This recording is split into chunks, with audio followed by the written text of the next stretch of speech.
এই মুহূর্তে আমি আছি কিন্তু ভাঙড় বিধানসভায় এবং ভাঙড়ের বিধায়ক নওশাদ সিদ্দিকী মহাশয় আজ কিন্তু আসলেন নলমুড়ি অঞ্চলে ভাঙড় 1 নম্বর ব্লকে। আজ আসার পর নিয়োগ শিক্ষা দুর্নীতি নিয়ে একটা অভিযোগ উঠেছেন এবং সেই শিক্ষা দুর্নীতিতে কিন্তু নাম এসেছেন ক্যানিং পূর্ব বিধানসভার বিধায়ক শওকত মোল্লা মহাশয়ের। আর সেই নাম নিয়ে নওশাদ সিদ্দিকী মহাশয়ের কাছে প্রশ্ন করার পর একেবারে কিন্তু নাম নিয়ে কিন্তু ধুনে দিলেন। কি বলেছেন আমাদের ক্যামেরার মুখোমুখি বিধায়ক নওশাদ সিদ্দিকী মহাশয় আমাদের সরাসরি শোনাবো। মেনশন করে এতটুকু বলুক যে মসজিদের উপরে আক্রমণ হয়েছে, মসজিদের পবিত্রতা নষ্ট হয়েছে, যারা করেছে তাদেরকে এখনো পুলিশ গ্রেফতার করেনি, পুলিশ গ্রেফতার করতে হবে, এতটুকু কথা বলুক। আমি চ্যালেঞ্জ করছি শওকত মোল্লা সাহেবের সাহস নেই এতটুকু কথা বলার, আর যদি বলে তারপর দিনই দেবেন উনি অ্যারেস্ট হয়ে যাচ্ছেন সেন্ট্রাল ফোর্সের হাতে। কিন্তু যে দুর্নীতিগুলো করেছে তাহলে বাঁচিয়ে রাখছে কে শওকত মোল্লাকে? তৃণমূল। কেন বাঁচিয়ে রাখছে? পঞ্চায়েত ভোটের সময় বিভিন্ন ভোটের সময় হিংসা করতে হবে আর নটোরিয়াস ক্রিমিনাল সার্টিফিকেট পাবে। আপনাকে দেখছে না ভাঙড়ে তৃণমূলের আচ্ছা কে আছে চিনি না আমি, তাকে থাকতে পারি কেউ বাই সার্টিফিকেট শওকত মোল্লা সাহেব। তো যেটা বলছি আমি, তাহলে এরা বলার সাহস নেই। সে বলতে কাকে হচ্ছে? নওশাদ সিদ্দিকী। আর যত চাপ নওশাদ সিদ্দিকীর ওপরে। তো পশ্চিমবাংলার মানুষজন ভাবুক আগামী দিনে দলিত আদিবাসী মুসলমানদের উপরে যে অত্যাচার নেমে আসছে এটাকে রোধ করার জন্য, এর প্রতিবাদ করার জন্য বিধানসভায় আইএসএফ থেকে 10টা পাঠানোর দরকার কি দরকার নয়। শিক্ষা দুর্নীতিতে মামলায় ফেসে গেলেন শওকত মোল্লার নাম উঠে আসলেন, নিয়ে কি বলবো? দেখছিলাম এখানেও কে কত বড় নেতার প্রমাণ হয়ে গেল। মাত্র উনি দুটো শোনার নামে এসেছে, উনি মাত্র দুটো সাজেস্ট করতে পেরেছে, মানে দুটো ওনার নিয়েছে। মানে উনি কত বড় নেতা নিজেকে ভাবলেও কিন্তু এতটুকু নেতা। অনেকের নাম এসেছে কিন্তু শেষ পর্যন্ত কি হবে সেটাই দেখার বিষয়। আর ওই দুজন সোনার রত্ন দুটো কে যাদের নাম সাজেস্ট করেছে তাদের নামটা যাতে এক্সপোজ হয়, পাবলিক ডোমিনে আসে, এটার অপেক্ষা আমি আছি।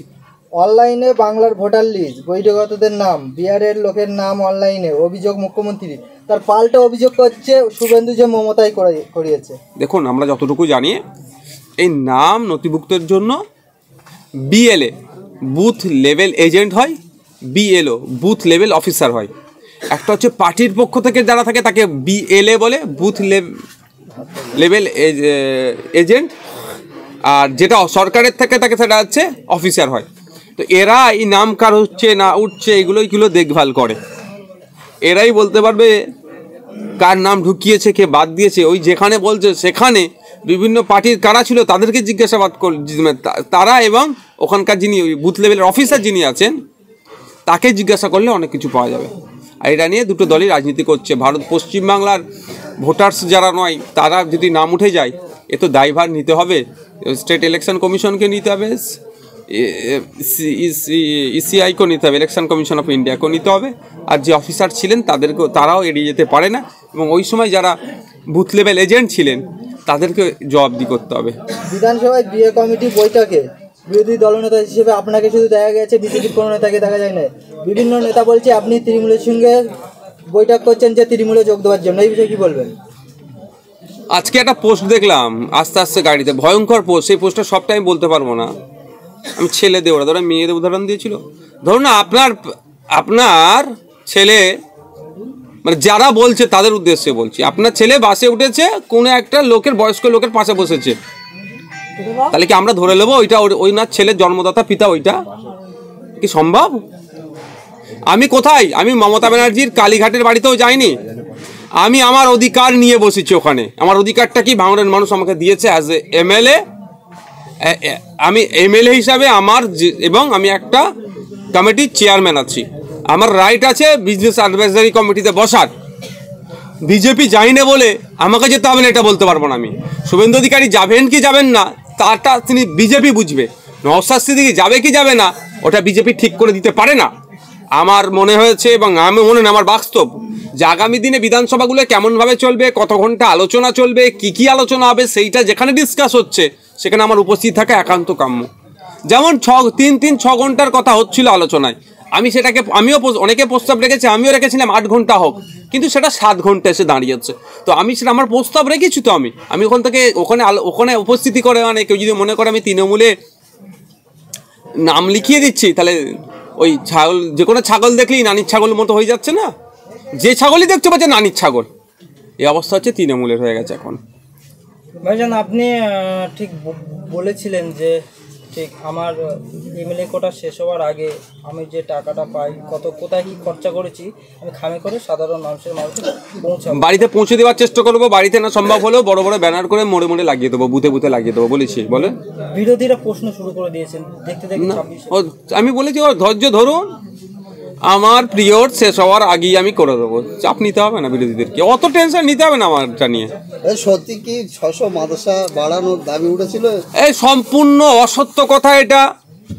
300 মাদ্রাসাতে আমি এই বিষয়ে ক্লিয়ার করে দিয়েছি, আবার বলছি 300 মাদ্রাসা যে আছে সেখানে 600 স্মার্ট ক্লাসরুম হবে, এইটা অনুমোদন পেয়েছে। কবে হবে বলতে পারবো না, 2031 সালে হবে না 2100 সালে হবে না 3500 সালে হবে বলতে পারবো না, কারণ তৃণমূল এর আগে অনেক বলছে হবে হবে হবে। 605টা হোস্টেল নির্মাণ হবে হবে হবে হবে, অনেক হচ্ছে। কর্মতীর্থ 305টা মতো নির্মাণ হবে হবে হবে হচ্ছে, কিন্তু কবে সম্পূর্ণ হবে বোঝা মুশকিল। দেখুন আমাদের এই ভাঙড় জাগলগাছি অঞ্চলে মাইনরিটি মহিলাদের জন্য গার্লস হোস্টেল নির্মাণ হয়েছে, 5-6 বছর হয়ে গেল, এখনো পর্যন্ত মহিলারা ওখান থেকে পরিষেবা পাচ্ছে না, ওখানে থেকে পড়াশোনা করতে পারছে না সংখ্যালঘু মহিলারা, কিন্তু হবে হবে হবে পরিষেবা চালু হবে বলে অনেক গল্প শোনাচ্ছে। তো এই যে 600 স্মার্ট ক্লাসরুম দেবে বলেছে, কবে হবে বোঝা মুশকিল। এখন ভোট আসছে চলেছে, মুসলমানদের মন পাওয়ার জন্য এই সমস্ত কথাগুলো বলছে, আর বিজেপি অর্থাৎ শুভেন্দু অধিকারী মিসগাইড করছে মানুষকে। এই যে আজকে নলমুড়ি প্রোগ্রামে আসলেন, এখানে আর কোথায় কোথায় যাবেন? আজকে 3টে জায়গায় জনসংযোগ আছে, নলমুড়িতে আছে, জাগলগাছিতে আছে, প্রাণগঞ্জও আছে। এই এটা প্রাণগঞ্জ, ওটা নারায়ণপুরে আছে, নারায়ণপুরে আছে আপনার বিবিরাইটে আছে, বাগানাইটে আছে।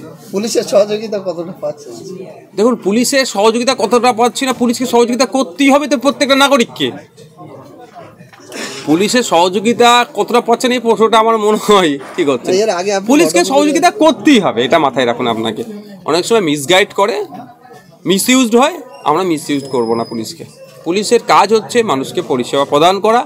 এই যে সমাজ ব্যবস্থা সুষ্ঠুভাবে চলার জন্য পুলিশের একটা অত্যন্ত গুরুত্বপূর্ণ ভূমিকা আছে। অনেক সময় রাজনীতিকরণের ফলে রাজনীতির নেতাদের চাপে পড়ে ভুল পথে চায়, কিন্তু এখন দেখছি তো ভালোই আছে, আশা করছি এই ভালোই থাকবে। ভাইজান আমার একটা শেষ, এখান থেকে কয়েক কিলোমিটার গেলে সে চকমরিচা গ্রামে একজন বৃদ্ধা মহিলা, তার বাড়িতে আমরা গিয়েছিলাম, তিনি একটা ভয়ঙ্কর অভিযোগ করছে যে একদম পাশের বাড়ির পাশেই 2তলা ঘর আছে, তিনি ঘরের টাকা পেয়েছে, কিন্তু তৃণমূলের সঙ্গে রফাদফা হয়েছে, কিন্তু সেই বৃদ্ধ মহিলাটা এখন ঘরের টাকা পাচ্ছে।